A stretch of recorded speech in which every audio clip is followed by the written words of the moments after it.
Olá, eu sou o Henrique e você está no canal Arte Viral.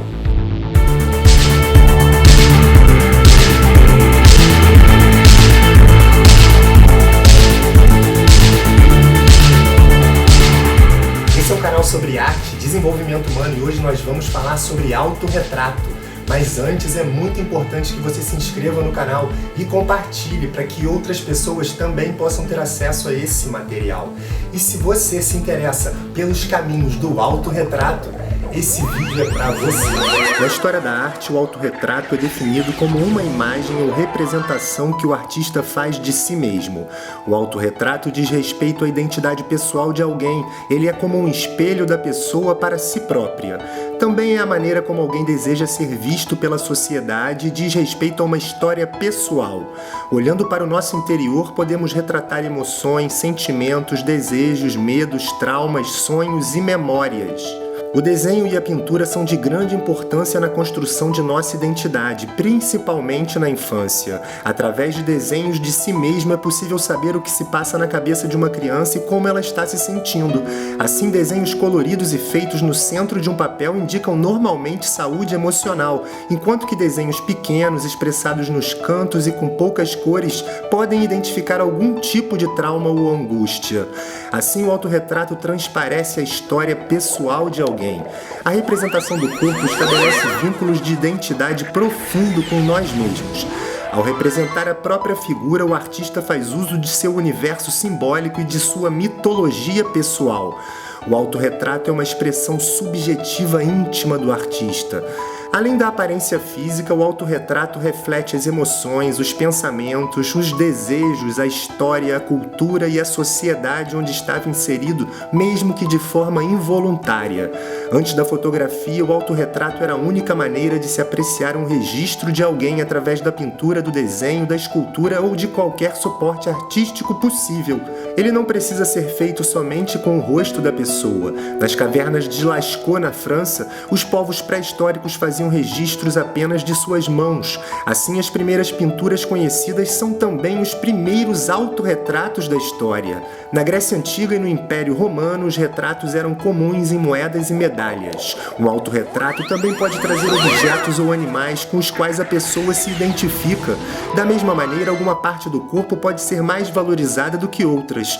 O arquiteto grego Teodoros, no século VI a.C., fez uma estátua de bronze com uma carruagem com cavalo e com um homem em cima. Este seria o seu autorretrato. Na Grécia, os autorretratos eram feitos com auxílio de espelhos arcaicos e muito diferentes dos que temos hoje. Um autorretrato nos reflete assim como um espelho, mas ele vai além de um reflexo somente dos traços físicos. Ele reflete o nosso inconsciente, mesmo que seja feito de forma não intencional. Para Platão, o autorretrato não é feito só da imagem refletida, mas no ato de olhar para dentro de si mesmo. O autorretrato é uma forma de expressar o subjetivo. Assim, ele reflete o lado fisiológico e principalmente o lado psicológico. Na pré-história, o desenho da figura humana possivelmente tinha uma função ritualística. Já na antiguidade, o desenho demonstrava o poder dos nobres. Na Idade Média, o autorretrato estava ligado ao poder principalmente da igreja, voltado para a religiosidade e para a catequização. No Renascimento, a pintura do ser humano valorizava o indivíduo. Assim, o autorretrato possuía papel de destaque nas referências quanto à valorização do individual e da liberdade. Considera-se que o individualismo surge perto do século XVI, a mesma época em que espelhos de boa qualidade foram inventados, permitindo que as pessoas vissem a si mesmas mais claramente. A partir dessa invenção, o gênero do autorretrato teve um crescimento significativo.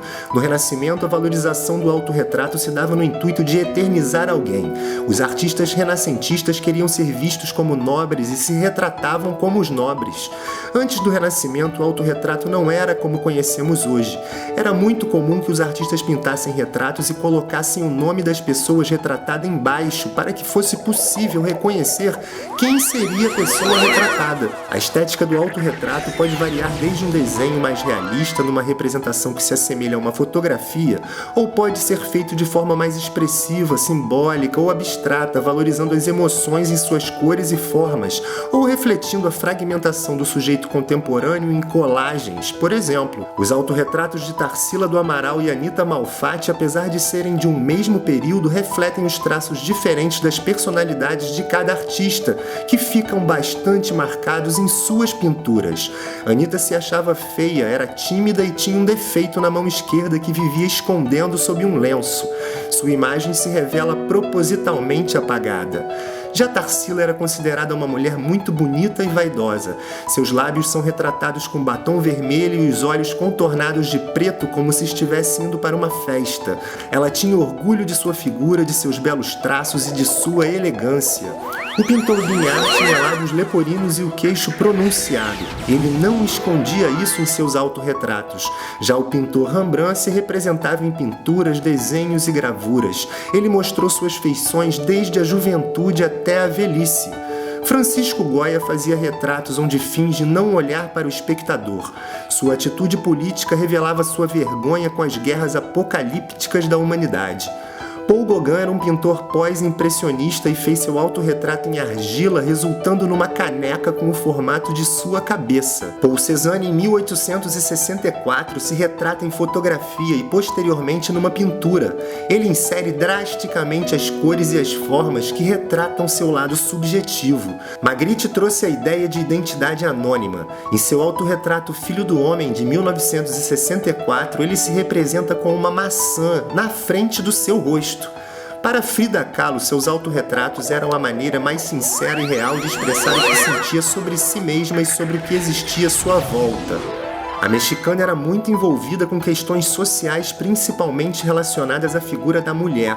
Ela expressava essa força sendo a protagonista de suas pinturas e resgata em suas obras diferentes momentos de sua vida e de suas raízes mexicanas. O pintor Eduard Munch retrata seu corpo de maneira feminina, mas só do pescoço para baixo. Marcel Duchamp tinha um alter ego chamado Rose Selavi. Ele assinava as obras com o nome dela e se autorretratava com roupas de mulher. O artista Scott Hutchison explora a fragmentação do indivíduo contemporâneo em autorretratos que parecem colagens e trazem movimentos com diversas expressões faciais e mudanças de humor. Ele consegue nos passar como a ideia de movimento e transitoriedade está presente em sua concepção de indivíduo. A maior parte da história do autorretrato reflete a história da semelhança e da busca pelo belo.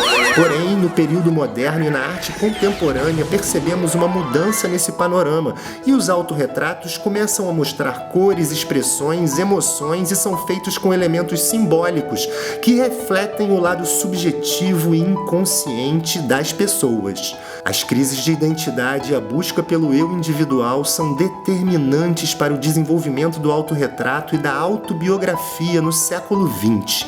Ele se torna um registro da compulsão interna do artista, sendo uma manifestação de um monólogo íntimo e revelador da personalidade. O autorretrato nos faz conhecer a nós mesmos como diferença, individualidade e como seres afetivamente únicos.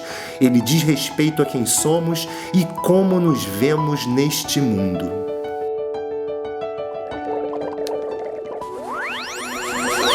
E esse foi o nosso resumo animado da semana. Se você gostou, clique em joinha e se inscreva no canal. Esse é o Arte Viral, um canal sobre arte e desenvolvimento humano. Eu sou o Henrique e até breve.